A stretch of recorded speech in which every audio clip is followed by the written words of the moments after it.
Inking innovations प्रस्तुत अतुलनीय भारताच्या माहिती तंत्रज्ञान क्रांतीची अंतस्थ कहाणी या पुस्तकासाठी आणि या पुस्तकाच्या प्रकाशन सोहळ्यासाठी सर्व मान्यवरांना मी विनंती करते की त्यांनी मंचावर उपस्थित व्हावं. सभागृहात आणि मंचावर सर्वांनी स्थानापन्न व्हावं. पुन्हा एकदा टाळ्यांच्या गजरात आपण सर्व मान्यवरांचं स्वागत करूया. माहिती तंत्रज्ञानाच्या क्षेत्रातले अध्वर्यू अशी ही मंडळी आहेत आणि माहिती तंत्रज्ञानाचं हे क्षेत्र जे आजच्या काळामध्ये पुढे जाणारं असं क्षेत्र आहे.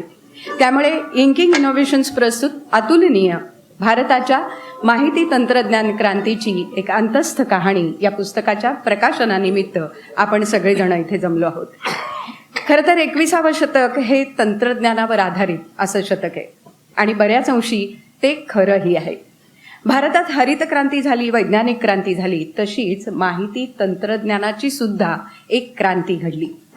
भारताची आर्थिक क्रांती ही बऱ्याचशा प्रमाणात आपल्या देशातल्या माहिती तंत्रज्ञान क्षेत्रावर अवलंबून आहे. इतका परिणाम खरं तर या क्षेत्राने साधलेला आपल्या लक्षात येतो. Innovation distinguish between a leader and a follower. त्यामुळे भारतीय माहिती तंत्रज्ञान क्षेत्रातही असे अनेक लीडर्स तयार झाले, किंबहुना असे अनेक लीडर तयार व्हावेत याच उद्दिष्टाने हरीश मेहता यांचं अतुलनीय हे पुस्तक तयार झालं. आणि अर्थात हे पुस्तक म्हणजे भारतीय माहिती तंत्रज्ञान उद्योगातला एक ग्रंथ मानावा असा हा ग्रंथ आहे आणि त्याचा हा अनावरण सोहळा आहे. आपण सगळेजण याचे साक्षीदार आहात. इंकिंग इनोव्हेशन्सचे आनंद लिमये या पुस्तकाचे प्रकाशक आहेत आणि आनंद लिमये म्हणजे मुद्रण आणि प्रकाशन व्यवसायातलं एक प्रसिद्ध नाव. या प्रकाशन संस्थेची आजतागायत 100हून अधिक मराठी आणि इंग्रजी पुस्तकं प्रकाशित झाली आहेत. बी लीगल बी सेफ या शीर्षकाखाली कोरल ड्रॉ, ॲडॉबी, मायक्रोसॉफ्ट यासारख्या प्रतिष्ठित कंपन्यांबरोबर एकत्र येऊन त्यांनी लीगल सॉफ्टवेअरचं महत्त्व अधिकाधिक लोकांना समजावून सांगितलंय आणि त्यावर त्यांचा अधिक भर आहे. आणि मुद्रकांना ही सॉफ्टवेअर स्वस्त दरात मिळवून देण्याचं श्रेय देखील जर जात असेल कोणाला तर ते आनंद लिमये यांना जातं. अनेक सेवा मंडळं, सामाजिक संस्थांचे पदाधिकारी म्हणूनही ते कार्यरत आहेत. गेल्याच वर्षी मुंबई मुद्रक संघातर्फे राष्ट्रीय स्तरावरचा जीवन गौरव पुरस्कार त्यांना बहाल करण्यात आला. या पुस्तकाचे प्रकाशक आनंद लिमये यांना मी विनंती करते की त्यांनी याचं आजच्या या सोहळ्याचं प्रास्ताविक करावं. समारंभाचे अध्यक्ष श्री विनयजी सहस्त्रबुद्धे, प्रमुख पाहुणे प्राध्यापक डॉक्टर दीपकजी पाठक, मुख्य अतिथी श्री दीपकजी घैसास, प्रमुख वक्ते प्राध्यापक डॉक्टर उदयजी साळुंके व या ग्रंथाचे लेखक श्री हरीशभाई मेहता आणि व्यासपीठासमोरील रसिक वाचक आणि पुस्तकप्रेमी विद्यार्थी मित्रमंडळींना तुम्हा सर्वांचे इंकिंग इनोव्हेशन्सतर्फे मनपूर्वक स्वागत. आमच्या संस्थेतर्फे डॉक्टर धनंजय कीर, डॉक्टर अरुण टिकेकर, मुंबईतील शल्यविशारद डॉक्टर प्रेमानंद रामाणी, पुण्याचे डॉक्टर ह.व्ही. सरदेसाई, त्याचप्रमाणे पश्चिम बंगालचे शिल्पकार दिवंगत नेते शेख मुजीबुर रहमान यांच्या अपूर्ण आत्मकथा या आत्मचरित्राच्या मराठी आवृत्तीचे प्रकाशनही झालेले आहे. त्याचबरोबर माननीय डॉक्टर अनिल काकोडकर यांचे इंग्रजीतून चरित्रही आम्ही प्रकाशित केले आहे. उत्तर प्रदेशचे माजी राज्यपाल श्री राम नाईक यांनी लिहिलेल्या त्यांच्या जीवनपटावर आधारित चरेवेती चरेवेती या मराठी पुस्तकाचे प्रकाशन करण्याचा मान आम्हाला मिळाला व पुढे याच पुस्तकाची 13 भारतीय व परदेशी भाषांमध्ये भाषांतरही झाली आहे. त्याचप्रमाणे जगविख्यात 45 महान रचनांचा समावेश असलेला स्थापत्य कलाविष्कार या डॉक्टर हेमंत पाटील लिखित ग्रंथाचेही प्रकाशन आम्ही केले आहे. इंकिंग इनोव्हेशन्सने गेल्या 10 वर्षात एकूण 120 पुस्तके प्रकाशित केली. एका प्रकाशन संस्थेसाठी 120 ही संख्या लहान वाटत असली तरी यातील प्रत्येक पुस्तक हे कायमस्वरूपी दस्तावेज व समाजाला काहीतरी संदेश देणारे ठरलेले आहे. ही आमच्या इंकिंग इनोव्हेशन या प्रकाशन संस्थेसाठी अभिमानाची गोष्ट आहे. आज प्रसिद्ध होणारा श्री हरीश मेहता लिखित भारताच्या माहिती तंत्रज्ञान क्रांतीची अंतस्थ कहाणी कथन करणारा अतुलनीय हा ग्रंथ देखील यास अपवाद नाही. श्री दीपक घैसास यांनी श्री हरीश मेहता यांना हा ग्रंथ आमच्या संस्थेमार्फत प्रसिद्ध करावा असे सुचविले व त्याप्रमाणे हरीशभाईंनी अत्यंत महत्त्वाचा ग्रंथ आम्हाला प्रकाशित करण्यास दिला. तो मान आम्ही आदरपूर्वक स्वीकारतो. भारतातील 2 महान क्रांती मगाशी उत्तरादांनी सांगितल्याप्रमाणे आपणा सर्वांना माहीत आहेतच. एक हरित क्रांती आणि दुसरी धवल क्रांती जी डॉक्टर वर्गीस कुरियन यांनी घडवली. परंतु आपल्या देशात अजून एक तिसरी क्रांती घडली, पण तिचा बोलबाला तितकासा झाला नाही आणि ती म्हणजे माहिती तंत्रज्ञान IT क्षेत्रातील क्रांती. आज भारत तंत्रज्ञानाची महासत्ता आणि जगातील मोठी अर्थव्यवस्था आहे. 1980च्या दशकातील माहिती तंत्रज्ञान उद्योगाची $50 दशलक्ष उलाढाल आज मितीस $250 कोटी इतकी झाली आहे. हा कायापालट कसा झाला? या क्षेत्रात 5 दशलक्षपेक्षा जास्त रोजगार निर्मिती झाली आहे आणि माहिती तंत्रज्ञानाशी संबंधित उद्योगांमध्ये 20 दशलक्षपेक्षा अधिक रोजगार निर्मिती झाली आहे. परिणामी भारताच्या कॉर्पोरेट कार्यसंस्कृतीत परिवर्तन घडले आहे. हे कसे शक्य झाले ते या ग्रंथात हरीशभाईंनी अभ्यासपूर्ण परंतु साध्या सोप्या भाषेत नमूद केले आहे. ही क्रांती योगायोगाने घडलेली नाही.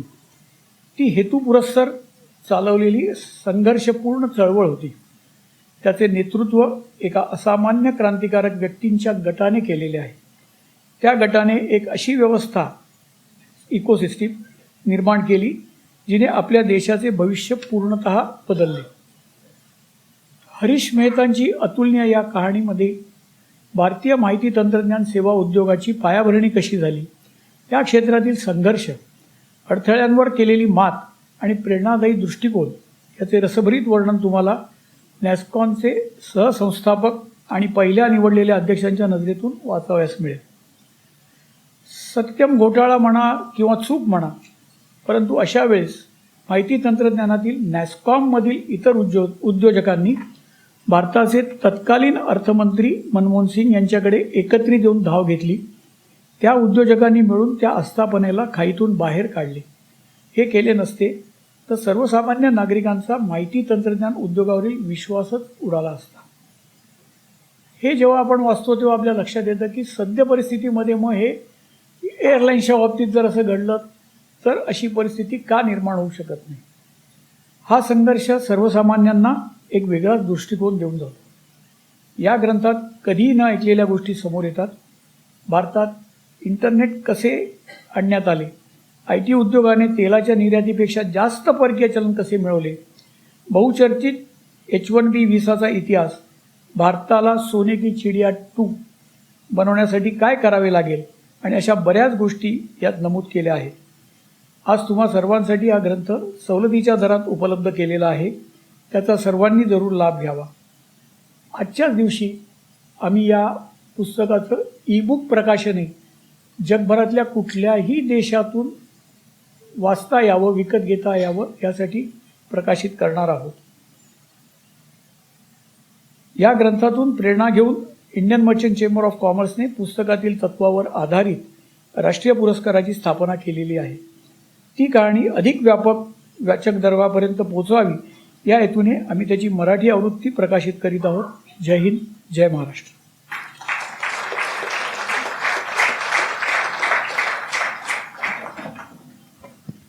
धन्यवाद सर. आनंद लिमये यांच्याकडनं आपण जेव्हा हे सगळे ऐकतोय तेव्हा निश्चितच प्रकाशनाची एक वेगळी गाथा जर कोणी रचली असेल तर ती आनंद लिमये सरांनी रचली आहे. आणि त्यांच्याकडनं जेव्हा एक असं पुस्तक पुढे येतं, भारतीय तंत्रज्ञानाच्या क्षेत्रात किंवा माहिती तंत्रज्ञानाच्या क्षेत्रात नेस्कॉमने भारताला एक गौरवास्पद ठरणारी कामगिरी केली आणि त्याचे अध्वर्यू आज आपल्या समोर आहेत हरीश मेहता. आणि हरीश मेहतांनी जी पायाभरणी केली त्या पायाभरणीवर खरं तर हा पुढचा सगळा प्रवास घडला. त्यामुळे पुन्हा एकदा आपण हरीश मेहता यांच्यासाठीही टाळ्या वाजवूया, कारण हा सगळा ग्रंथ, हा सगळा इतिहास आपल्या सगळ्यांसमोर येणं खूप गरजेचं होतं. आणि हरीश मेहता सर, मी सुरुवातीलाच आपले आभार मानेन की हा ग्रंथ तुम्ही मराठीत आणलाय, त्यामुळे आणखी एक वेगळा पैलू त्याला निश्चित मिळालेला आहे. त्यामुळे आपले सुरुवातीलाच मी आभार मानते. यानंतर मी आनंद लिमये सरांना विनंती करते की प्रकाशकाने आपल्या लेखकाचं कौतुक करावं. त्यामुळे हरीश मेहता सरांचं स्वागत त्यांनी करावं, त्यांचा सत्कार त्यांनी करावा.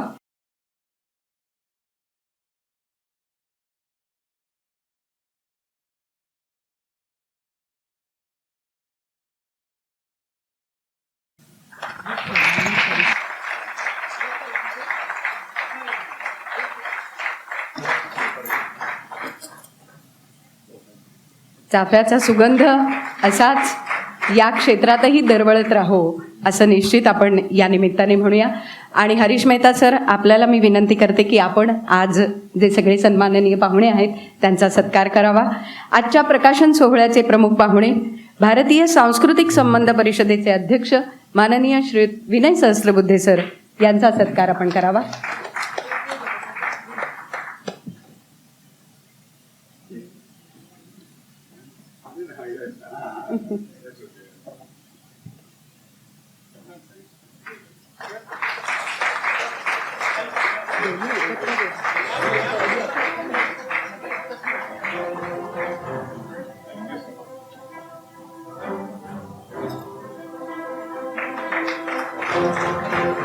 यानंतर ज्या वास्तूमध्ये आपण आहोत आणि त्यांचं सहकार्य नेहमीच या सगळ्या कार्यक्रमांसाठी असतं, माननीय प्रोफेसर डॉक्टर उदय साळुंखे सर, आपलंही स्वागत, सन्मान आपल्याच वास्तूमध्ये आपलं स्वागत आम्हाला करायचं आहे, कारण तुमचं सहकार्य नेहमीच आमच्याबरोबर असतं.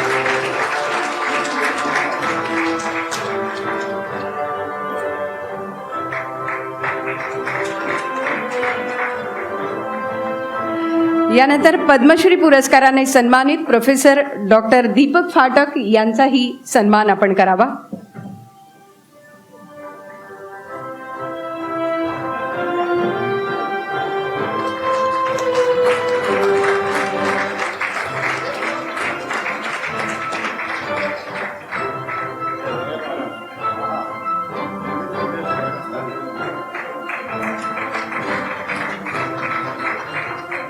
आणि या मराठी पुस्तकाला ज्यांची प्रस्तावना लाभली आहे ते प्रसिद्ध उद्योजक दीपक घैसास सर, आपलाही सन्मान मी हरीश मेहता सरांना विनंती करते की त्यांनी त्यांचाही सन्मान करावा.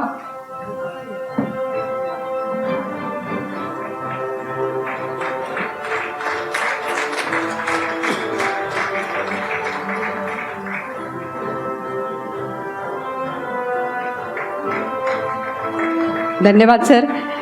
आणि यानंतर सगळ्यात महत्त्वाची गोष्ट की असा एखादा प्रकाशन सोहळा कुठे व्हावा, तर त्या स्थानाला देखील महात्म्य असतं.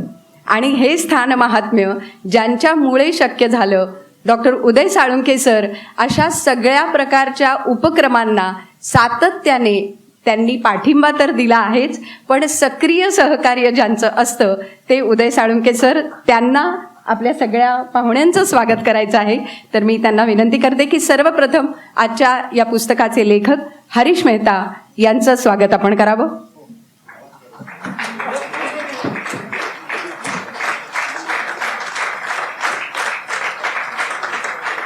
कार्यक्रमाचे प्रमुख पाहुणे माननीय श्री विनय सहस्त्रबुद्धे सर,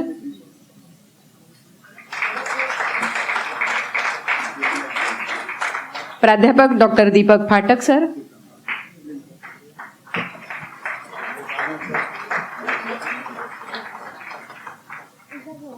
उद्योजक दीपक घैसास सर,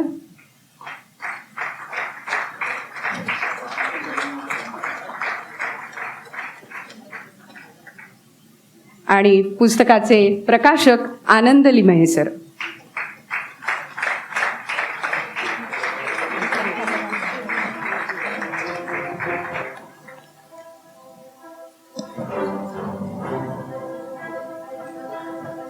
सर्व मान्यवरांचं मनापासून स्वागत आणि आपल्या सगळ्या प्रेक्षकांच्या वतीने मी या सगळ्या मान्यवरांना विनंती करते की त्यांनी माहिती तंत्रज्ञानाच्या क्षेत्रातल्या अशा अनेक रसभरीत कहाण्या आज आमच्यापर्यंत पोहोचवाव्यात, ज्या माध्यमातनं आपल्यापर्यंत ही क्रांती खऱ्या अर्थाने येईल. कार्यक्रमाची पुढची सूत्र मी सुपूर्द करते धनश्री प्रधान दामले यांच्याकडे. धन्यवाद उत्तराजी. आत्ता मान्यवरांचा स्वागतपर सत्कार झाल्यानंतर एक गोष्ट आपण सगळ्यांनीच पाहिली असेल की तंत्रज्ञानाच्या विश्वात आत्ता आपण सगळेजण आहोत आणि मान्यवरांचा सत्कार हा श्री शिवछत्रपतींचं दुर्ग स्थापत्य हे पुस्तक देऊन करण्यात आलेलं आहे. कारण मॅनेजमेंटचं एक उत्तम उदाहरण म्हणजे श्री शिवछत्रपती शिवाजी महाराज यांचं दुर्ग स्थापत्य किंवा त्यांनी केलेलं त्या काळातलं मॅनेजमेंट. आणि त्यामुळे भारत हा आपल्या मातीशी टिकून असलेला देश आहे आणि आपल्या मातीशी टिकूनही आकाशात उंच भरारी घेणारा देश आहे. त्यामुळे याचं आपल्याला सुंदर उदाहरण आत्ता पाहता आलं. असं म्हणतात की technology will never replace great teachers. Technology will never replace great teachers, but technology in the hands of great teachers is transformational. आणि हे आपल्या कार्यानुभवातून सिद्ध करणारं अध्यापन क्षेत्रातलं एक नामवंत आणि अनुभवी व्यक्तिमत्व म्हणजे प्राध्यापक डॉक्टर दीपक फाटक आज आपल्याबरोबर उपस्थित आहेत. अध्यापन, टीचिंग हे नुसतं कार्यक्षेत्रच नाही तर तो एक धर्म आहे असं सातत्याने आपल्या कार्यक्षेत्रातनं पटवून देणारे दीपक फाटक सर हे 1971 पासून IIT मुंबई इथे कार्यरत आहेत. भारतातल्या अनेक प्रमुख तंत्रज्ञान विकास प्रकल्पांमध्ये त्यांचा सिंहाचा वाटा राहिलेला आहे. स्मार्ट कार्ड रीडर्स असतील, क्लिकर्स सारखी लो कॉस्ट डिव्हायसेस त्यांनी डेव्हलप केलेली आहेत. जगातील सर्वात स्वस्त टॅबलेट म्हणून प्रसिद्ध झालेल्या आकाशला अपग्रेड करण्याचं उल्लेखनीय कार्यही सरांचंच आहे. SBI, RBI, UTI, NSDL, SEBI सारख्या फिनान्शियल सेक्टरमधल्या अनेक कंपन्यांवर प्राध्यापक डॉक्टर दीपक फाटक तंत्रज्ञान सल्लागार म्हणून कार्य करतात. 2013 साली भारत सरकारने पद्मश्री हा पुरस्कार प्रदान करून त्यांचा गौरव केला. असं विज्ञान तंत्रज्ञान क्षेत्रातलं उल्लेखनीय नाव म्हणजे प्राध्यापक डॉक्टर दीपक फाटक यांना मी विनंती करते की आपण या कार्यक्रमाच्या माध्यमातून आपलं मनोगत व्यक्त करावं. आदरणीय विनय सहस्रबुद्धेजी, माझे प्रिय मित्र हरीश मेहता, पुस्तकाचे प्रकाशक श्री आनंद लिमये आणि या संस्थेचे चालक जे इतक्या उत्साहाने हा समारंभ घडवून आणतायत, माझे मित्र डॉक्टर उदय साळुंखे आणि IT क्षेत्रातला एक मी पाहिलेला दैदिप्यमान हिरा दीपक घैसास आणि माझे अनेक मित्र आणि ओळखीचे चाहते लोक आहेत, सगळ्यांना धन्यवाद. या पुस्तकाबद्दल मी काय बोलावं याचा खूप विचार केला आणि मला शेवटी असं जाणवलं की पुस्तकासाठी जेव्हा हरीशभाईंना सांगितलं होतं की 4 शब्द लिहून पाठव, ते लिहिण्यात मी जवळजवळ 2 तास घालवले होते. त्यापेक्षा जास्ती चांगलं काही मला बोलता येईल असं वाटत नाही, म्हणून तोच भाग आपल्याला वाचून दाखवतो. नॅस्कॉम या संस्थेच्या निर्माणाची कथा आणि हरीश मेहतांच्या जीवनाची कहाणी यांची एक रोमहर्षक गुंफण या पुस्तकाच्या रूपाने आपल्या भेटीस येत आहे. या नवीन क्षेत्राची वाढती जागतिक मागणी वेळेवर ओळखून अनेक हुशार भारतीय उद्यमी या व्यवसायात उतरत होते. हा सगळा काळ मी देवाच्या दयेने जवळून बघितलेला आहे, काही गोष्टीत सहभागी झालेला आहे, त्यामुळे तो अफाटच प्रकार होता. तो व्यावसायिक स्पर्धा जीवघेणी होणार ह्याची खात्री असलेल्या अशा अनेक उद्योजकांची एकत्र मोठ बांधणे, स्पर्धा करीत असताना एकमेकांशी सहकार्य करणे कसे व्यवसायाच्या आणि देशाच्या दृष्टीने महत्त्वाचे आहे हे पटवून देणे आणि ह्यासाठी एका आगळ्या वेगळ्या संस्थेची स्थापना करून तिची मनःपूर्वक जोपासना करीत तिला जोमाने पुढे आणणे हे येरागब आहे.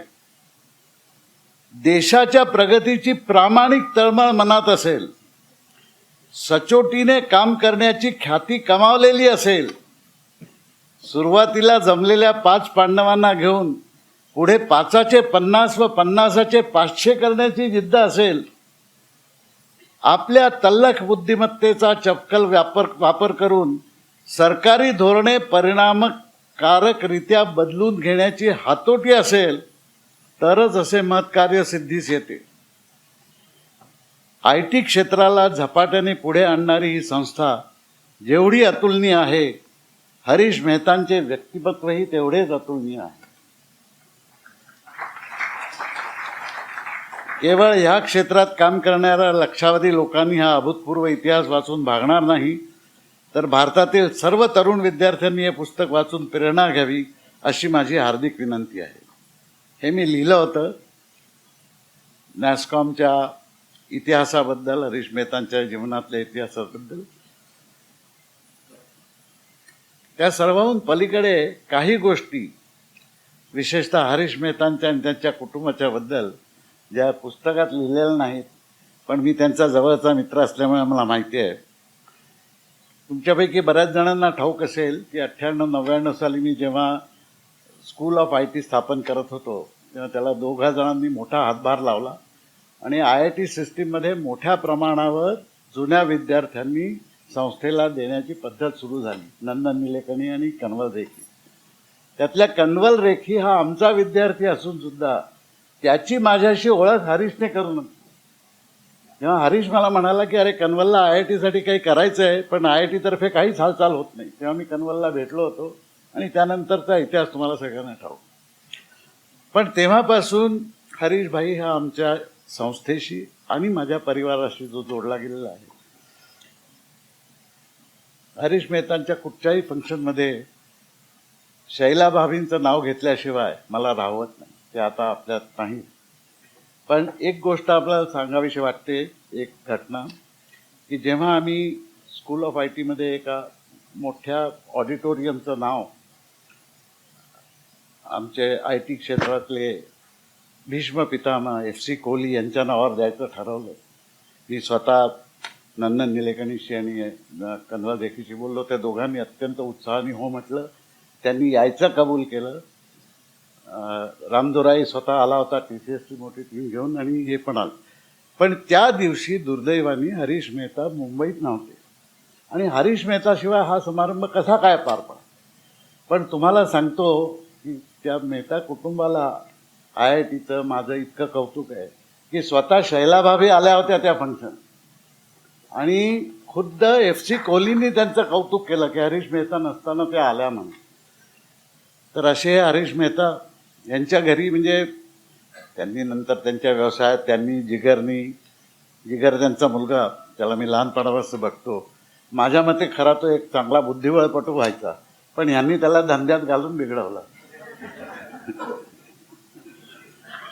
पण हे सगळं कुटुंब आणि हे IT क्षेत्राचं वैशिष्ट्य आहे की केवळ हुशार आणि तल्लख बुद्धीची माणसं या व्यवसायात आली अशी नव्हे, पण चांगली माणसं या व्यवसायात.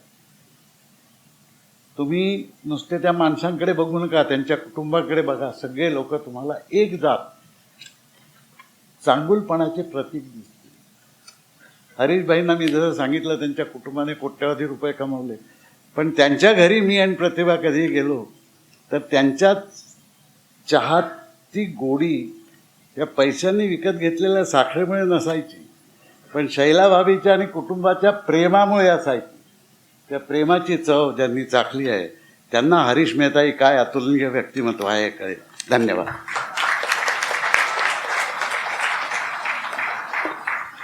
एक अतुलनीय ग्रंथ लिहिणारं हे व्यक्तिमत्व खरोखर अतुलनीय व्यक्तिमत्वानी आहे आणि त्यामुळे त्यांच्याकडनं हा सगळा प्रवास घडलेला आहे.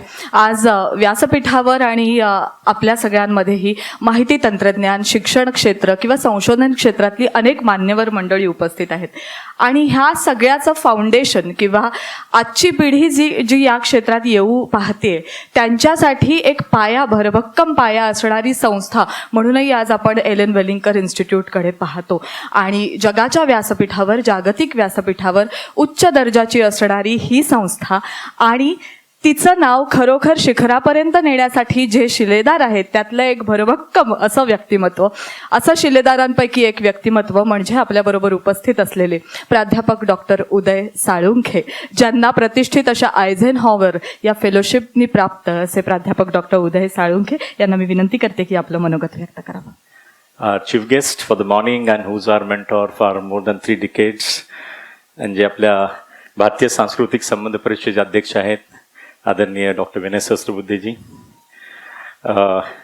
प्राध्यापक डॉक्टर दीपक फाटक पद्मश्री, आणि आम्ही सर्वच मंडळी वेलिंगकरमध्ये मी असेन, पेंडसे सर आमच्या असतील, सगळी मंडळी आपल्याकडे नेहमीच बघतो IT टेक्नॉलॉजी क्षेत्रामध्ये.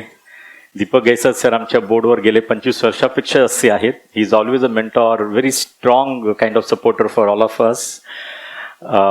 Harish Mehta ji, who is one of the phenomenal author. He mentioned in his interview that I'm not a writer, I'm not an author, I'm not a historian, but sir, the way in which you scripted this book, which is par excellence. Fortunately, त्यांच्याबरोबर मी COEPच्या बोर्डवर एक 10 वर्ष होतो, 2004 ते 2014. I have seen his work and his the respect which is commanded. लिमयजी, तुम्ही खूपच सुरेख कार्य केलेलं आहे आणि तुमचा हा आजचा जो presence आहे, it is very motivating for all of us. Thank you very much. We have many very senior, I'll say, legends from the IT industry. We have Raj here, we have Ninad here, we have Dandekarji here. Many legends are here. But for paucity of time, I'll just say the luminaries in the audience, my faculty colleagues and students who are here. Keeping in mind, my audience of faculties and students are not necessarily all understand good Marathi. That's why I requested Deepakji. I said, allow me to speak in English.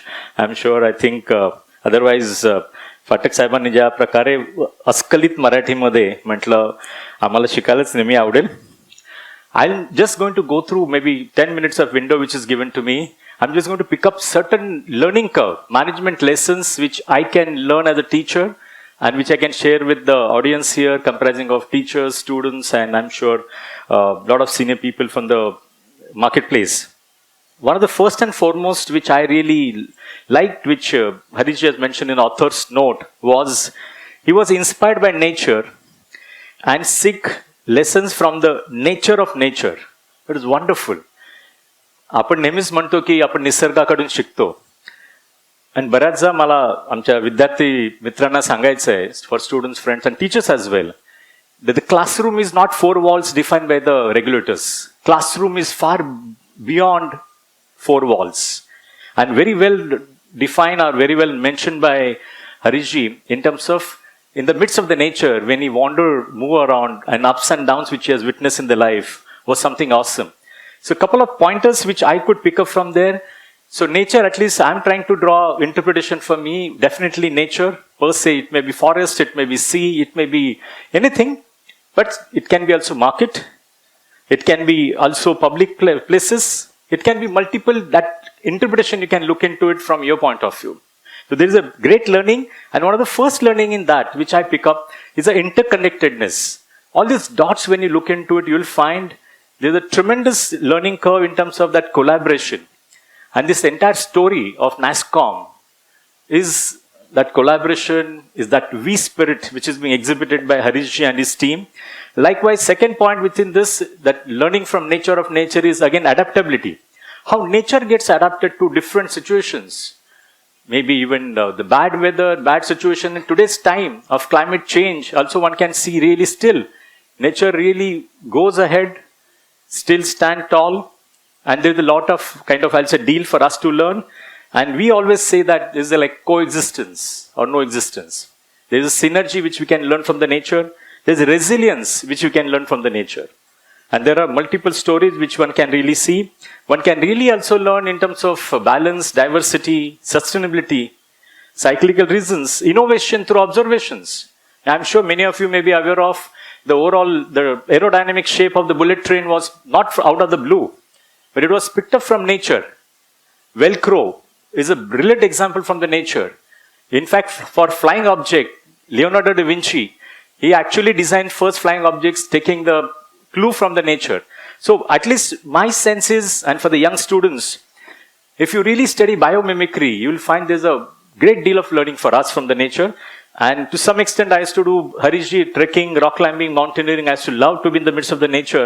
And I feel the first lesson what you shared in this is something which is outstanding. The other part which Dr. F.C. Kohli is one of the example which you mentioned is brilliant. Dr. Fakir Chand Kohli. Whatever 10 years I could learn from him from distance, he being a chairman. He always used to go beyond the call of the duty, going to IIT Mumbai always, or even to others, and get the best for the COEP. So we should not feel ashamed to get it for your own institution, to your own organization, if the intent is genuine and for the larger purpose. And even Dr. Sharu Rangnekar sir, what you mentioned, Harishji. Again, personality is par excellence. We happen to interact on many occasions in Pune in our fraternity.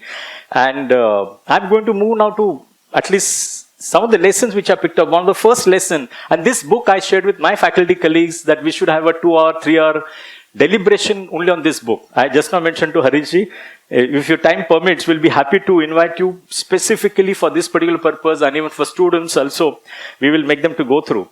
One of the first chapter which is talking about a tale of the two countries, in that one of the takeaway, which is build conviction in ideas even when external validation is absent.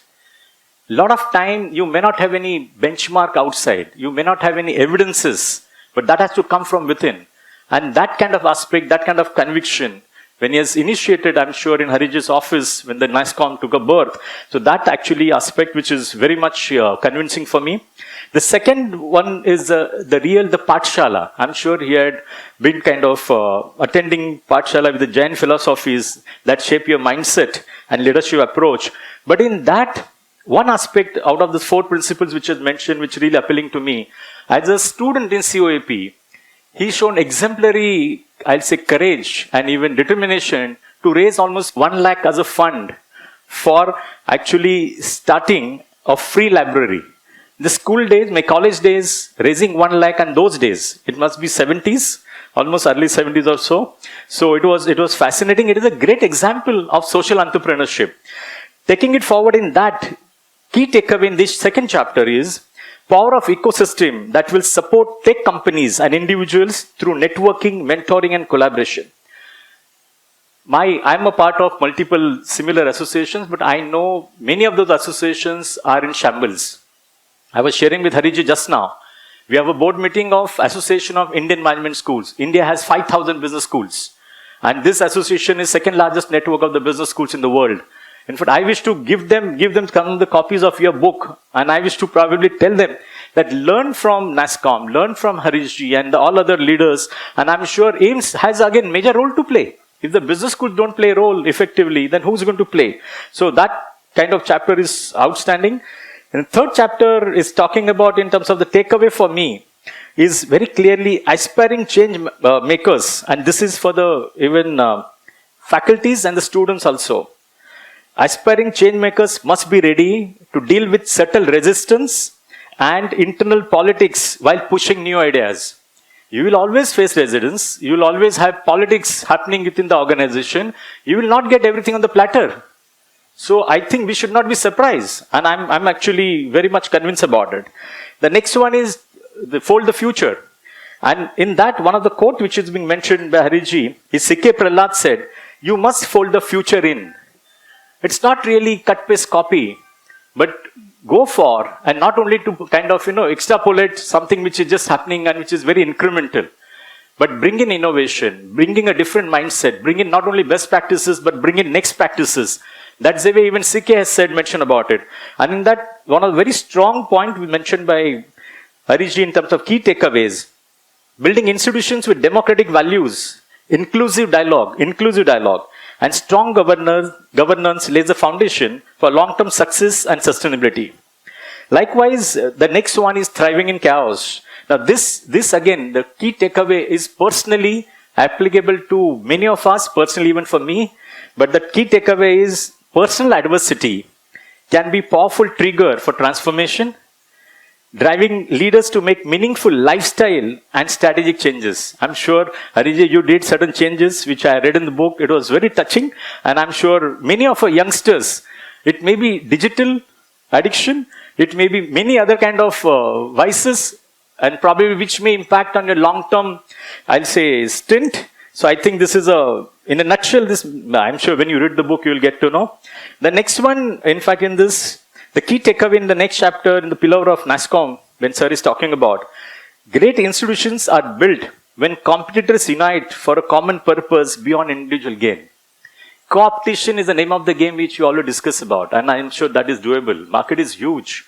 So I think whatever we are doing, and some of our AIMS board members are sitting here in audience. So you can also keep in mind this is very important.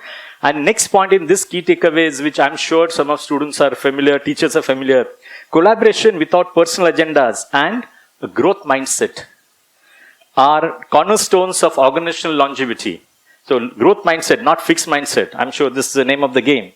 The next one, which I think topic is very apt in terms of roti, kapada, makan and bandwidth.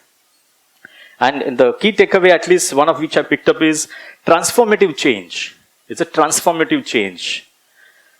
Transformative change happens when industry leaders, institutions, and policymakers align around a shared national vision. The shared vision, I'm sure students go through Michael Porter and a lot of other kind of who's who in the world, but that shared vision does make a lot of sense. Next chapter is Proud to be Indians. And Proud to be Indians is awesome. In fact, in that, how, in fact, Devang and the team leverage when India won Miss India, Miss Universe. And I remember I spent some time at that time in Asian Institute of Management in Manila in 97 August. And I believe Sushmita won just before that. So the way in which everybody was feeling proud of India is awesome. But connecting the dots and sensing the future, or connecting the, maybe creating the pattern, I think that's very uncanny. And even the team did from outsourcing to BPO kind of thought process to BPM kind of thought process, which is really outstanding. In this chapter, again, this is very important learning curve for all of us. Building a strong brand requires more than a good product. It needs consistent communication and perception management. Consistent communication and perception management with the stakeholders. The next chapter is the copyright versus the right to copy. And in that, visionary leadership sees systemic problems. Visionary leadership sees systemic problems and drives reform that can change a nation's global standing. That systemic issues, systemic challenges, that's again wonderful. The next chapter is on Devang Mehta, on more revolved around the purpose, passion and tireless nation building. But one or two key takeaways in this, which I feel passion and purpose can be more powerful than position or pay. Sometimes we do discuss about untitled leadership. Does make sense. Every time you may not get a titles, every time you may not get a pay package hike, or we are waiting for pay commissions. But I think sometimes if the purpose is larger purpose, can be so much drive you eternally, not even internally. So second one in this is again very important key takeaways. Visionary leadership often involves personal sacrifice for collective progress. So personal sacrifice to some extent, we may speak about work and life balance and everything is fine, but somewhere to build the institutions, it doesn't happen overnight and it takes decades altogether, and which is being very clear. The last 2-3 chapters I'm coming to, next chapter is from Krishna to Ram. It's a wonderful kind of, I'll say, mention of Devang Mehta is seen as a Krishna-like figure who led NASSCOM during a period of transformation. And the other, unlike Devang, Kiran was low-key, calm and deliberate. Kiran Karnik was alumnus of IIM Ahmedabad. And in that key takeaway, which at least, again, is very important from leadership students' point of view, learners' point of view. Leadership must evolve with the life stage of an organization. What works during disruption may not work during consolidation. At different phases of the life of an organization, do we need to change the trigger? Do we need to change the leadership style? And sometimes maybe even the team members. And one more in this is adversity is a test of character, an opportunity for leaders to prove their mettle. Leadership can be proven the best in the adversities. The chapter 12 is the finest hour. I'm sure many of you must have watched Apollo 13. Apollo 13 is a fantastic movie. So Apollo 13 kind of comparison when Satyam issue happened. And I can share you too, in fact, when Satyam happened just 2 days before, I was in Hyderabad. And next to me was, so Ramlilanga Raju was there and it was a forum in ISB. I couldn't get an inkling of anything. how what is going to happen, maybe just, and our MR was chairman of ISB those days, and he was also president of our association.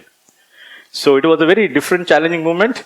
But I liked one point in this outstanding. It's really, when Som Mittal took over this organization, and at that time, Som appealed to NASSCOM member companies, do not poach Satyam's employees or steal their clients.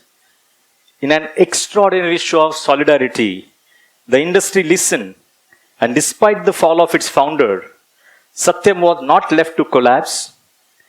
Its employees remained committed, working diligently through uncertainties. Very, very rare example you'll find wherein association coming together and safeguarding the interest of maybe even the company got a really bad name. And coming to second last chapter, but in this chapter, key takeaway which I really liked is industry solidarity in times of crisis is a powerful strategic asset. Competition can pause to protect collective reputation. I think coming together as an association, as a forum, I think which is really very, very critical. Next chapter is an association, a catalyst, a movement. And in this, one of the aspects which I really liked quite a bit is trust in human capital drives sustainable growth. Supporting any player, foreign or local, that invest in people is a sound growth strategy. If the purpose is large, and if our people are getting developed, nurtured in a kind of our own country, maybe even by the foreign players, if that is going to be long-term strategy for the nation, I'm sure people may kind of look into it. And in this institutional trust matters, being a neutral, non-profit body, gave NASSCOM moral authority in both governments and corporate corridors. Last, final chapter, which is on transformation 2.0. What will take for India to become the Sone ki Chidiya, the golden bird, once again? And in this, couple of points which are very critical. One, celebrate failure and learn from it. I'm sure we always talk about it, that the failures are maybe 98-99% of the marketplace. Success rate is just 1%. Innovation rate maybe 1%. The learning from failures is infinite. So we should not actually put that as a stigma. Those days are over wherein probably it is to be taken as a stigma. And early failure often leads to breakthrough innovations. That's also the name of the game. And likewise, building a nation that can dream big and recover fast from this. And the final one is a powerful blend of Atmanirbhar, self-reliance, and Paraspar Nirbhar, that mutual dependence. And we also always believe that it is not independence, but interdependence, from which we can really cut down the throughput time so much to achieve our goals collectively. And that entire journey has proven NASSCOM coming out as a constellation of the stars. There are many stars, I'm sure, sitting here in the audience, on the stage, off stage, but it is fantastic. And the learning and key takeaways in this is unite for policy change. Industries must collaborate and speak with one voice to help the government formulate effective policies. Leadership is about connecting the dots. NASSCOM acted like a constellation binder, aligning people, talent, ideas, and policies into a shared direction. And final one is anyone can be a firefly. Change doesn't require a title or authority. Every citizen has a power to light up the darkness in the sphere of influence. And with this, I'm sure there's so much of learning curve for all of us as a learner in whatever role we must be playing in the society or in the educational institution, maybe in the companies. But this book would be, in my opinion, would be a phenomenal, transformational for anybody's life. Ariji, thank you very much. And Deepakji, thanks for involving us in this entire endeavor. Thank you very much. Thank you doctor Salunkhe. Thank you. एखादा खऱ्या अर्थाने एखादा चित्रपट प्रदर्शित होण्याआधी त्याचा trailer कसा आधी रिलीज करतात आणि त्या ट्रेलरमुळे उत्सुकता लागून राहते की नक्की आतमध्ये आता काय असणार आहे. तर हायलाइटेड पॉइंट सगळे सरांनी सांगितले, मात्र ब्रीफ आता तुम्हाला वाचायचं आहे कारण 700 पानं सर इथे किती पानांचं पुस्तक आहे सर, पण मी म्हणेन पुस्तक नाहीच, हा एक मोठा ग्रंथ आहे. कारण आता जेव्हा आपण तो प्रकाशित करू तेव्हा तुम्ही पाहाल की ज्या ग्रंथाला प्रकाशित करण्यासाठी जशी ऊर्जा, जी तेजस्विता लाभते ना व्यासपीठावर, ती लाभेल जेव्हा अतुलनीय इथे येतील. अर्थात अतुलनीय व्यक्तिमत्व समोर असताना आता आपण अतुलनीय या ग्रंथाचं प्रकाशन मान्यवरांच्या हस्ते करणार आहोत. मी व्यासपीठावर उपस्थित सर्व मान्यवर मंडळी आणि आजच्या कार्यक्रमाचे प्रमुख पाहुणे डॉक्टर विनय सहस्त्रबुद्धे यांना विनंती करते की इंकिंग इनोव्हेशन्स प्रस्तुत अतुलनीय भारताच्या माहिती तंत्रज्ञान क्रांतीची अंतस्थ कहाणी या ग्रंथाचं आपण प्रकाशन करावं.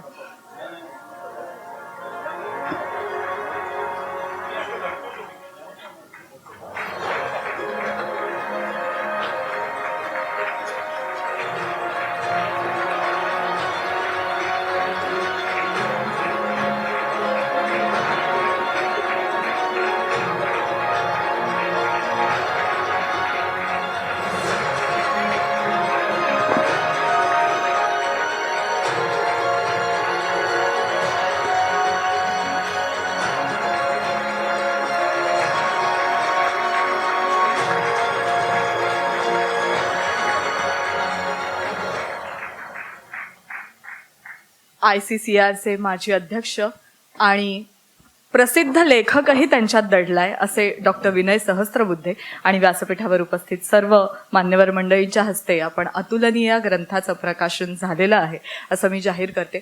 याचं ई-बुक सुद्धा आता आपण प्रकाशित करणार आहोत, पण तत्पूर्वी या ग्रंथाची मूळ किंमत ही ₹700 आहे. आज उपस्थित असणाऱ्यांसाठी ती ₹500 आपण हा ग्रंथ उपलब्ध करून दिलेला आहे. आणि विद्यार्थ्यांनी त्यांचं जर आय कार्ड दाखवलं तर त्यांना विद्यार्थ्यांना खास सवलतीमध्ये ₹250 आपण हा ग्रंथ देणार आहोत. सर, तुम्ही एवढा सुंदर सारांश त्याचा दिलेला असताना नक्कीच वाचणार. आणि मी मुख्य सांगेन की माहिती तंत्रज्ञान क्षेत्राशी निगडीत असलेल्याच प्रत्येकासाठी हा ग्रंथ नाही, तर आपण सगळेच जण आता या जगामध्ये, या युगामध्ये तंत्रज्ञान क्षेत्राशी, माहिती तंत्रज्ञानाशी आपण जोडले गेले आहोत. घराच्या बाहेर पडल्यानंतर आपल्याला ओला, उबर आणि इतर सॉफ्टवेअर वापरून गाडी बुक करावी लागते. ते घरात गेल्यानंतर आपल्याला रिमोटनी AC फॅन चालू करा. सगळीकडे तंत्रज्ञान आहे आणि त्यामुळे आपणही सगळे माहिती तंत्रज्ञान क्षेत्राशी जोडले गेलेलो आहोत. त्यामुळे आपल्या सगळ्यांसाठी मार्गदर्शक ठरणारा हा ग्रंथ आहे.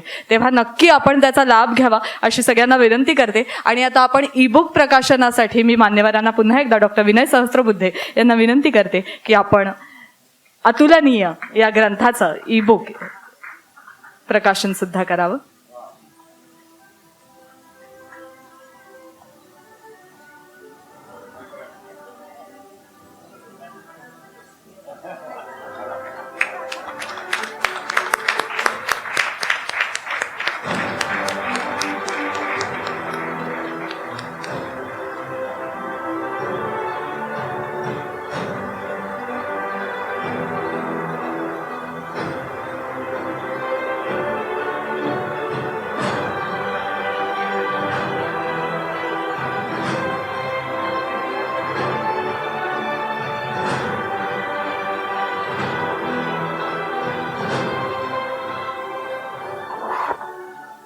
अर्थात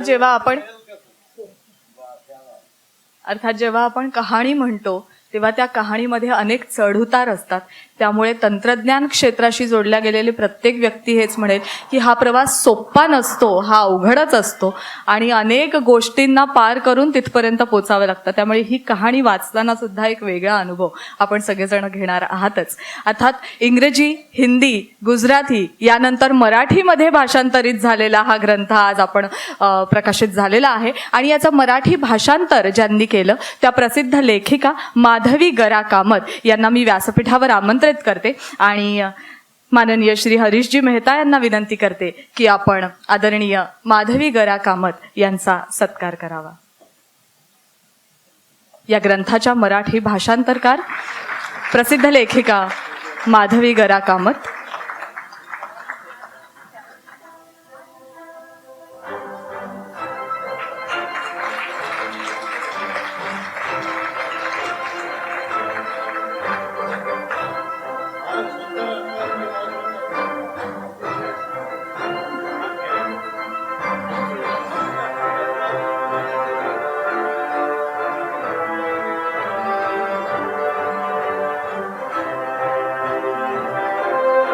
धन्यवाद.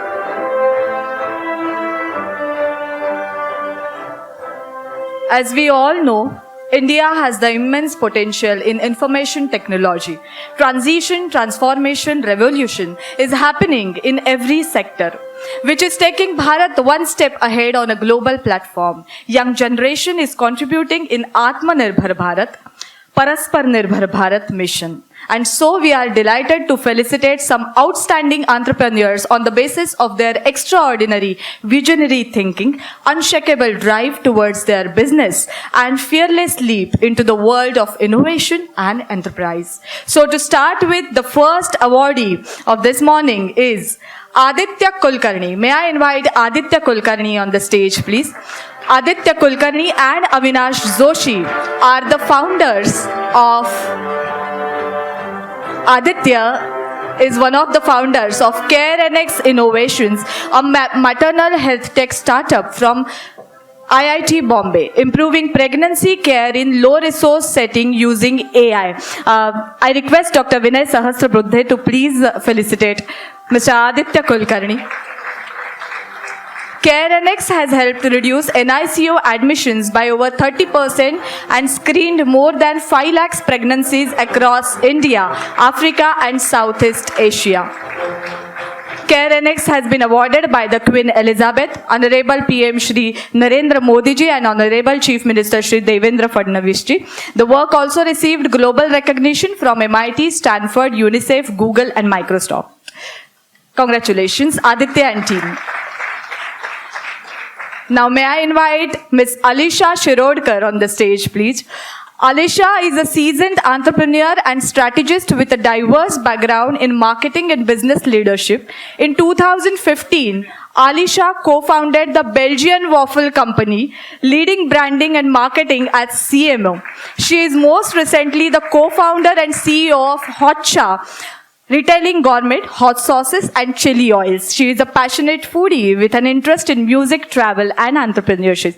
May I request Dr. Vinay Sahasrabuddhe ji to please felicitate Alisha Shirodkar.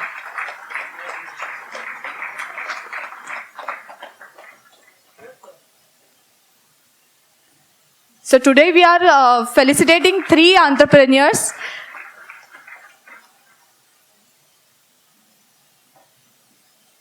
Congratulations. And the next awardee is Jaideep Pawar. May I invite Mr. Jaideep Pawar on the stage, please. Jaideep ji is the founder and CEO of Gram ePay, a digital payments platform focused on enabling acceptance infrastructure for regional banks, specifically cooperative banks, credit societies and primary agriculture credit societies and merchants in rural India through a social entrepreneurship model. He is passionate about building sustainable, inclusive solutions that transform lives and livelihoods across India's heartland. May I request Dr. Vinay Sahasrabuddhe ji to please felicitate Jaideep Pawar, CEO and founder of Gram ePay.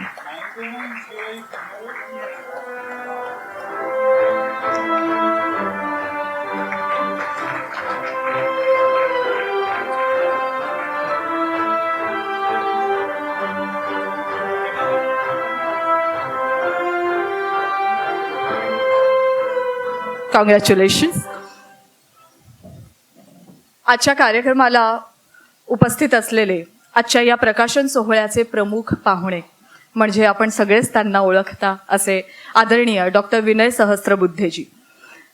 सामाजिक राजकीय या क्षेत्रात उंच भरारी घेतलेलं व्यक्तिमत्व हे आपण सगळे जाणताच. ICCRचे माजी अध्यक्ष म्हणून त्यांनी भरीव असं योगदान दिलेलं आहे हेही आपण जाणता. मात्र आज या पुस्तक प्रकाशन सोहळ्याला डॉक्टर विनय सहस्त्रबुद्धेजी प्रमुख पाहुणे म्हणून आहेत.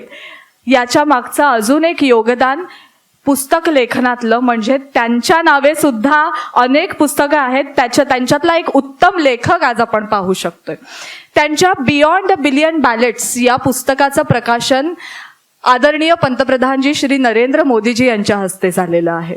एकाकी पूर्वांचल अशा नावाचंही ईशान्येकडच्या राज्यांवरचं पुस्तक त्यांनी लिहिलेलं आहे. आणि निवडक माणूस या पुस्तकाला तर महाराष्ट्र शासनाचा पुरस्कार देखील प्राप्त झालेला आहे. त्यामुळे आज प्रकाशन सोहळ्यासाठी उपस्थित असलेले प्रमुख पाहुणे हे एक योग्य व्यक्ती असं पण म्हणूया, कारण त्यांच्यातला लेखक आज आपल्याशी संवाद साधणार आहे. मी विनंती करते डॉक्टर विनय सहस्त्रबुद्धे यांना की आपल्या मार्गदर्शनपर मनोगत आपण व्यक्त करावं. भारतातल्या माहिती तंत्रज्ञान क्रांतीचा जो ज्ञानमार्ग आहे, त्या ज्ञानमार्गातले पुराण पुरुष तपस्वी असे सन्माननीय प्राध्यापक दीपक फाटकजी, आजच्या कार्यक्रमातले उत्सवमूर्ती लेखक आणि माहिती तंत्रज्ञान क्षेत्रातले दिग्गज हरीश मेहताजी, ज्यांच्यामुळे मी या कार्यक्रमाला उपस्थित राहिलो ते माझे मित्र, आणि प्रकाशन आणि मुख्य म्हणजे मुद्रणाच्या क्षेत्रात गुणवत्तेशी कधीही तडजोड न करणारे असे आनंद लिमये, त्याचबरोबर माझे आणखी एक मित्र उदय साळुंखेजी, दीपक गैसासजी, समोर बसलेले अनेक मान्यवर बंधू आणि भगिनींनो. Perhaps I am the most odd man in this company because all of them are stalwarts and it's very humbling to be sitting right next to Professor Phatak and Harish Mehtaji. त्यामुळे सगळ्यात सुरुवातीलाच मी लिमयेजींना खूप मनापासून धन्यवाद देतो की त्यांनी मला या कार्यक्रमामध्ये सहभागी करून घेतलं. It's a great honour. हे अतुलनीय पुस्तक जे आहे, म्हणजे त्यातला मजकूरही अतुलनीय आहे, लेखकही अतुलनीय आहे आणि विषय देखील एक प्रकारे अतुलनीय असाच म्हणता येईल. एका अर्थाने म्हटलं तर अर्वाचीन काळातल्या भारताच्या भाग्य उजाळ्याचं जे वाहन आहे ते म्हणजे माहिती तंत्रज्ञान, आणि त्या माहिती तंत्रज्ञान उद्योगाच्या वाटचालीचं हे एक अतिशय चांगलं प्रवास वर्णन आहे, if I may describe it like that. कारण हे केवळ आत्मकथन नाही आहे, त्याच्यामध्ये म्हणजे अनुषंगाने येणारा जो त्यांच्या जीवनाचा प्रवास आहे तो हरीश मेहतांनी लिहिला आहे. But he has taken care that it doesn't become an autobiography. So in a way it's a travelogue, the journey of may be information technology industry. दुसऱ्या बाजूने विचार केला तर एका वेगळ्या क्षेत्रातल्या कर्तृत्ववान अशा उद्योगपतीचं हे मनोगत आहे. तसं उद्योगपतींनी आपली आत्मचरित्र महाराष्ट्रात मराठीत खूप लिहिली आहेत. शंकरराव किर्लोस्करांनी शवाकीय लिहिलं, इथे कॅमलिनच्या दांडेकरांनी उंटावरचा प्रवास लिहिलं, इतरांनी अनेकांनी लिहिलं. पण माहिती तंत्रज्ञान क्षेत्रातल्या एखाद्या दिग्गज व्यक्तींनी त्या उद्योगाची कहाणी आपल्या व्यक्तिगत प्रवासाच्या अनुषंगाने लिहिणं आणि ती मराठीमध्ये आणणं, लिमयेजींना आणि माधवी कामतना मी धन्यवाद देतो. त्यामुळे बहुधा अशा प्रकारचं हे मला you will correct me if I am wrong, पण बहुधा अशा प्रकारचं हे पहिलं पुस्तक आहे आणि त्यामुळे it's a pioneering effort Harish मेहताजी. That also makes this very commendable. तिसरं एक वैशिष्ट्य मला जाणवतं की नॅस्कॉम सारख्या एका अतिशय प्रतिष्ठाप्राप्त अशा संस्थेच्या संघटनेच्या संघटना बांधणीचा, संस्था बांधणीचा आहे एक अतिशय वेधक असा मर्मज्ञ अशा प्रकारचा आलेख आहे. आणि त्याचं महत्त्व याकरता आहे कारण तो आलेख म्हणजे पायापासून कळसापर्यंत आहे आणि त्याच्याही पुढची वाटचाल त्याच्यामध्ये आहे. आपल्याकडे, आणि मी इथे वेलिंगकर इन्स्टिट्यूटमध्ये याच्या आधी पण एकदा या मुद्द्याचा उल्लेख केला होता की आपल्याकडे मॅनेजमेंट सायन्स आणि आता मॅनेजमेंट स्कूल्सना बिझनेस स्कूल्स म्हटलं जातं. I don't know whether it is right or wrong, पण त्यामुळे या सगळ्या विषयाकडे पाहण्याचा दृष्टिकोन थोडासा संकुचित होतो. As if management and leadership is confined only to corporate activities, which is not the case. आणि त्यामुळे समाजात सगळ्या क्षेत्रांमध्ये नेतृत्वाची आणि संस्था बांधणीची देखील इतकी गरज आहे आणि त्याच्या आकलनाची. There is such a great dearth of the understanding of the science of institution building and also leadership science, if I may say so. अशा स्थितीमध्ये एका अतिशय नामांकित अशा संस्थेच्या संस्था बांधणीची वाटचाल, त्याची जी अंतर्दृष्टी आहे, इन्साईट आहे, ती याच्यातून आपल्याला मिळते. त्याही दृष्टीने या पुस्तकाचं एक वैशिष्ट्य आहे असं मला वाटतं. मी फाटक सरांशी बोलत होतो आणि त्यांनी या विषयातल्या नेतृत्व उभ्या करण्याच्या एकूण सगळ्या आपल्या समाजातल्या रचनांच्या संबंधामध्ये माझ्या एका मुलाखतीतल्या एका कवितेचा उल्लेख केला. कारण याच्यात पुढे उल्लेख आलेला आहे की जे नीती निर्धारण करणारी मंडळी आहेत, पॉलिसी मेकर्स, त्यांचं अज्ञान किती आहे ते हरीश मेहतांनी दाखवून दिलेलं आहे. आणि नीती निर्धारण करणाऱ्यांमध्ये केवळ नोकरशहाच आहेत असं नाही, ते आहेतच, पण राजकीय लोक देखील आहेत. आणि त्या अनुषंगाने एक शैल चतुर्वेदींची कविता मी माझ्या एका मुलाखतीत सांगितली होती. इसको कई लोगों ने उसका उल्लेख किया है, जिसमें चतुर्वेदी जी एक बड़े व्यंग्यकार और हास्य कवि हिंदी के, उन्होंने लिखा था कि नए नए मंत्री बने एक सज्जन जब पहली बार अपनी सरकारी कार में बैठे, और इन दिनों वो रोड बीकन होता था, अभी तो वो भी है नहीं, तो सरकारी कार में बैठे तो उन्होंने ड्राइवर को कहा आज कार मैं चलाऊंगा. ड्राइवर बेचारा डर का मारा विनम्रता से बोला तो हुजूर मैं उतर जाऊंगा. भला क्यों, मंत्री जी ने पूछा. तो ड्राइवर ने कहा क्योंकि महोदय ये कार है, सरकार नहीं जो भगवान भरोसे चल सकती.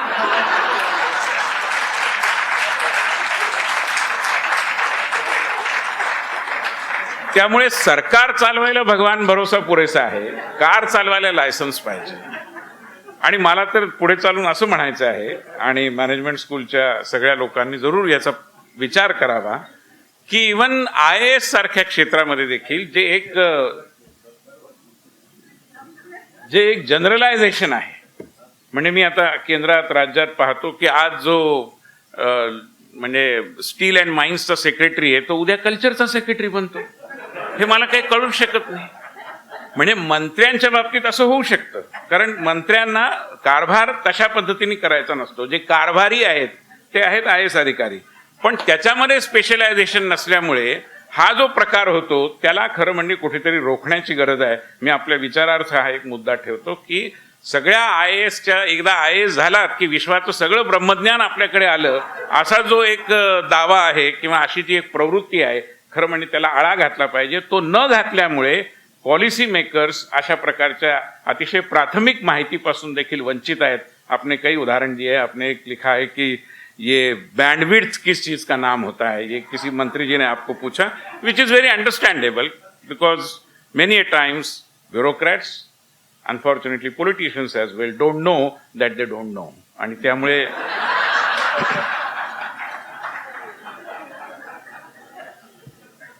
एकूण हरीश मेहतांच्या या सगळ्या प्रवासाचं एक वाक्य जर एका वाक्यात वर्णन करायचं असेल तर हे मिशन माहिती तंत्रज्ञान आहे. आणि हरीशजींनी त्याच्याकडे खरोखरच मिशन या वृत्तीने बघितलेलं आहे, आणि त्यामुळे मला असं वाटतं की ते आपल्या सगळ्यांच्या आदराला पात्र आहेत. त्यांनी एक अतिशय म्हणजे खूप चांगली उदाहरणं त्याच्यामध्ये आहेत की त्यांनी बिझनेस प्रोसेस आउटसोर्सिंग हे तिकडे मांडताना बिझनेस प्रोसेस मॅनेजमेंट या पद्धतीने मांडलं पाहिजे अशा पद्धतीची एक भूमिका घेतली. अशा अनेक रणनीतिक चातुर्य ज्याला आपण म्हणू, स्ट्रॅटेजिक विजडम, त्याच्या देखील गोष्टी आपल्याला याच्यामध्ये बघायला मिळतात. एक 3-4 मुद्दे मी आपल्या विचारार्थ मांडतो आणि माझं बोलणं संपवतो.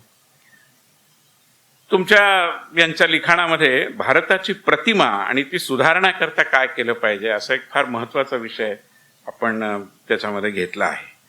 आणि उदाहरणं पण दिलीत की फ्रान्समध्ये ते गेले आणि मग त्या डेलिगेशनची जी चर्चा झाली, भाषेमुळे ते कळलं नाही, मग त्यांना जे कळलं ते दुःखद होतं की त्यांनी भारताची कशी संभावना केली होती. आणि एकूण नंतर एक चांगलं उदाहरण दिले त्यांनी की अमेरिकेतला एक टॅक्सीवाला ज्यावेळी त्याला कळतं की हे पण भारतीय आहेत, त्यावेळी आमची कॉलर तुमच्या IT क्षेत्रातल्या कामगिरीमुळे ताठ झाली आहे असं तो सांगतो. तो देखील एक आपल्याला अभिमान वाटावा असा विषय आहे. पण आज दुर्दैव असं आहे, आणि फाटक सर आणि सगळे मान्यवर माझ्याशी सहमत होतील, की भारत सरकारच्या कामांचं जे कार्यविभाजन आहे त्याच्यामध्ये भारताचं परसेप्शन बिल्डिंग हा दुर्दैवाने कोणाचाच विषय नाही, आणि जे विषय सगळ्यांचे असतात ते दुर्दैवाने कोणाचेच राहत नाही. अशी एक अतिशय दारुण परिस्थिती या विषयामध्ये आहे. आणि त्यामुळे उद्योग क्षेत्राने या विषयामध्ये काहीतरी भूमिका घेणं मला असं वाटतं की हे फार आवश्यक आहे. याचं कारण भारत आज जमाना असा आहे आणि सामाजिक जी माध्यमं आहेत, समाज माध्यमं, त्यामुळे ही परिस्थिती आल्याचं मला अंतर्यामी अतिशय जाणवतं की आज चांगलं असण्यापेक्षा चांगलं दिसणं महत्त्वाचं झालंय आणि भारत किती चांगला असला तरी तो चांगला दिसत नाही, ही आपली सगळ्यांची अडचण आहे. आणि त्याकरता काम करणं, मला असं वाटतं की हा तुमच्या पुस्तकातून माझ्यासारख्याने घेतलेला बोध आहे. तुम्ही इतरही अनेक गोष्टींचा उल्लेख केला आहे, पण मी आपल्याला सांगू इच्छितो की या सगळ्या नीती निर्धारकांच्या आणि अधिकार म्हणजे शासनकर्त्यांच्या पाशी जोपर्यंत ती तडफड नाहीये, फायर इन द बेली असं ज्याला म्हणतात, तोपर्यंत या गोष्टी सुधारणार नाहीत. आणि त्यामुळे ती कशी निर्माण करायची हाही एक महत्त्वाचा मुद्दा आहे. भारतीय संस्कृतीच्या वैशिष्ट्यांबद्दलही आपण लिहिलंय की गणिताचं ज्ञान भारतीय संस्कृती म्हणजे आपल्या संस्कृतीमध्ये ते आहेच. आणि अनेक उदाहरणं अनेक वेळा दिली गेली आहेत की पाढे पाठ करण्याच्या आपल्या सवयीमुळे कशा पद्धतीने आपण पुढे गेलो. मला असं वाटतं, आणि मी एका शिक्षण संस्थेमध्ये बोलत असताना मला हे जाणवतं की आपली गुरु शिष्य परंपरा हा देखील आपल्या सिव्हिलायझेशनल वाटचालीमधला एक अतिशय महत्त्वाचा, ताकदीचा, सामर्थ्य बिंदू म्हणावा अशा प्रकारचा मुद्दा आहे. आपण अनेक गोष्टींची चर्चा केली आहे, त्याच्यामध्ये तरुण पिढी कशी बेचैन आहे त्याबद्दलही आपण लिहिलं आहे. आणि ही गोष्ट खरी आहे. आणि तरुण पिढी बेचैन आहे याचं कारण तरुण पिढी आता भाषणं ऐकण्यात उत्सुक नाही. त्यांची घोषवाक्य त्यांचं आहे की बाप दाखवा नाही तर श्राद्ध करा. आणि त्यामुळे या तरुण पिढीला त्याच्या आशा आकांक्षांना पुरून उरेल अशी आपली ज्ञान रचना, अशी आपली तंत्रज्ञानाची रचना, अशी आपली शासन रचना आणि अर्थातच समाज रचना ही मला असं वाटतं की काळाची गरज आहे. त्या दृष्टीने 2-3 छोटे छोटे मुद्दे मी आपल्या विचारार्थ मांडतो आहे. संसदेच्या स्थायी समितीचा मी सदस्य असताना 4-5 वर्षांपूर्वी एकदा एक चर्चा झाली की हे जे प्लॅटफॉर्म्स आहेत, विशेषतः सोशल मीडिया प्लॅटफॉर्म्स किंवा अन्य प्लॅटफॉर्म्स, हे प्लॅटफॉर्म्स आहेत का ती जर्नल्स आहेत. आणि मी अशी भूमिका घेतली की दे आर जर्नल्स. याचं कारण टाइम्स ऑफ इंडियामध्ये जर टाइम्स ऑफ इंडियाचा संपादकीय संस्कार करून ते आपल्याला देतो, तसं प्लॅटफॉर्म म्हणजे काय, टेबल, त्या टेबलावर काय ठेवलं याच्यामध्ये टेबलाला काही से नसतो. पण फेसबुकवर काय टाकायचं याच्यामध्ये फेसबुकला से आहे. आणि जर फेसबुक तो से वापरून किंवा आपली विवेकबुद्धी वापरून आपल्यापर्यंत काय पोचवायचं, कसं पोचवायचं, अल्गोरिदम्सच्या माध्यमातून किंवा अन्य कोणत्याही, जर ते करत असेल अँड राईटली सो, तर आपल्याकडच्या नियतकालिकांना, वृत्तपत्रांना, प्रसारमाध्यमांना जे नियम लागू आहेत तेच नियम अशा प्रकारच्या समाज माध्यमांना लागू करावेत का, हा एक विचार करण्याजोगा मुद्दा आहे असं मला वाटतं. विशेषतः समाज माध्यमांचं जे वाढतं प्रस्थ आहे, त्यांचा जो वाढता दबदबा आहे, चांगला वाईट दोन्ही प्रकारचा, त्यामुळे हा एक विचार माझ्या मनात येतो, तो मी आपल्या विचारार्थ ठेवला. आणखीन एक विषय ज्याची चर्चा संसदीय स्थायी समितीमध्ये झाली होती ती म्हणजे या माध्यमांवरची जी ॲक्सेसिबिलिटी आहे. आज अनेक घरांमधनं तरुण आईबाप, कारण तेही खूप बिझी असतात, स्वाभाविक आहे, तर मुलाला जेवू घालण्याकरता स्मार्टफोनचा वापर करतात. कारण स्मार्टफोनवर काही लावलं की मुलगा जेवतो, असं साधारण अनुभव आहे. त्यामुळे स्मार्टफोनचा हा एक नवीनच उपयोग जो कदाचित त्याच्या निर्मात्यांना लक्षातही आला नसेल, तो आता निघाला आहे. मी कोणा टीका करण्याच्या उद्देशाने म्हणत नाही, पण त्याचं हे वाढतं प्रस्थ आणि त्याची जी आपल्या सांस्कृतिक, सामाजिक, कौटुंबिक जीवनामध्ये जी घुसखोरी झाली आहे एक प्रकारे, किंवा ज्याचा प्रवेश झाला आहे, अधिक सकारात्मक बोलायचं तर, त्यातनं अनेक प्रश्न निर्माण झाले आहेत. आणि त्या प्रश्नांची भेदकता, त्या प्रश्नांचं दाहक स्वरूप काय आहे हे ॲडोलेसन्स सारख्या मालिका आपल्याला दाखवतात. आणि त्यामुळे त्यातनं एक हतबलता निर्माण होते. What can we do, we are helpless. मला असं वाटतं की हे हतबलता तंत्रज्ञान युगामध्ये आणि सांस्कृतिक पाळंमुळं अत्यंत खोलवर रुजलेल्या भारताला शोभणारी नाही. त्यामुळे या सगळ्या विषयावर काही उपाय शोधायचाच असेल, योगी अरविंदांनी असं म्हटलं होतं की जगात एकही समस्या अशी नाही की जी भारतात उपस्थित नाही. You name a problem and it is there in India. पण योगी अरविंद पुढे असं म्हणाले होते की या समस्यांना उत्तर शोधण्याची क्षमता देखील भारतीयांमध्ये आहे. हे जर खरं असेल तर मला असं वाटतं की यावर आपण विचार केला पाहिजे.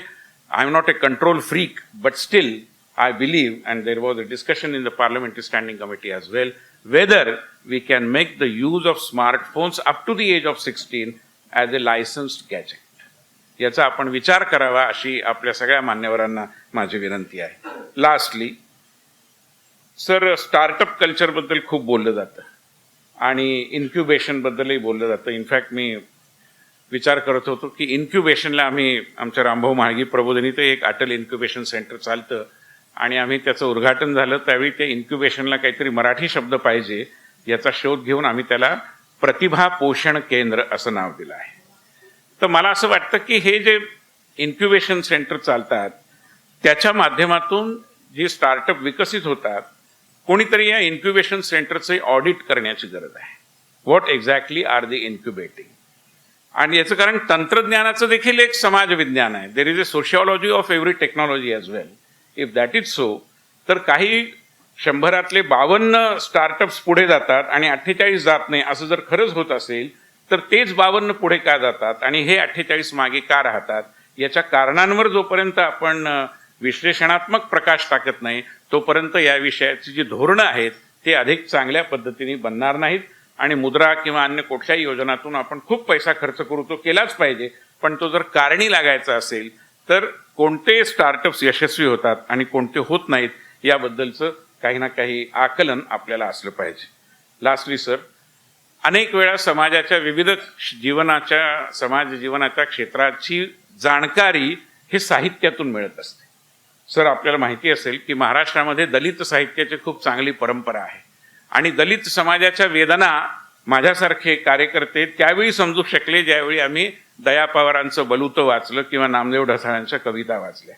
त्यामुळे ही एक साक्षरता सामाजिक आमच्यामध्ये निर्माण केली, ती दलित साहित्याने केली. तुमचं जे साहित्य आहे किंवा असं आणखीनही लिहितील हे आकांक्षा साहित्य आहे असं मला वाटतं आणि या आकांक्षा साहित्याने देखील ही जाणकारी समाजाच्या सर्व क्षेत्रात निर्माण करण्याची ताकद त्याच्यामध्ये आहे. त्यामुळे असं साहित्य आणखी निर्माण हो. दीपक घैसास देखील जरूर अशा प्रकारचं एक पुस्तक लिहोत अशी मी इच्छा व्यक्त करतो आणि शेवटी एवढंच म्हणतो की late your tribe increase. Thank you. धन्यवाद सर. यानंतर मी मान्यवरांना विनंती करते की आपण सभागृहामध्ये स्थानापन्न व्हावं आणि अर्थात ज्यांच्या ग्रंथाचं प्रकाशन आज झालेलं आहे ते लेखक श्री हरीशजी मेहता यांच्याशी संवाद आता श्री दीपक घैसास साधणार आहेत. आणि मी हरीशजींना आणि दीपकजींना विनंती करीन की आपण व्यासपीठावरच थांबावं आणि डॉक्टर विनय सहस्त्रबुद्धे आजच्या कार्यक्रमाचे प्रमुख पाहुणे, याचबरोबर प्राध्यापक डॉक्टर दीपक फाटक, प्राध्यापक डॉक्टर उदय साळुंखेजी आणि श्री आनंद लिमये यांना विनंती आपण सभागृहात स्थानापन्न व्हावं. बरं, तोपर्यंत एक माहिती अशी द्यायची आहे. हा बुकमार्क माझ्या हातात आहे. हा बुकमार्क तुम्हाला नंतर याचे डिटेल्स बाहेर काउंटरवर मिळतीलच. हा बुकमार्क जर तुम्ही, हा स्मार्ट बुकमार्क आहे. हा बुकमार्क तुम्ही तुमच्या मोबाईलवर टॅप केल्यानंतर तुम्ही अतुलनीयच्या मायक्रो वेबसाईटला जाता. या मायक्रो वेबसाईटवर भविष्यामध्ये माहिती तंत्रज्ञान क्षेत्रात, इन्फॉर्मेशन टेक्नॉलॉजी फील्डमध्ये ज्या ज्या डेव्हलपमेंट्स होणार आहेत त्याबद्दलचे अनेक लेख किंवा त्याबद्दलची अनेक मतं आपल्याला वाचायला मिळतील, त्याबद्दलची माहिती आपल्याला मिळेल आणि तिथे तुम्ही तुमचीही मतं नोंदवू शकता. तर नक्कीच या बुकमार्कची सगळी माहिती तुम्हाला बाहेर काउंटरवर मिळेल.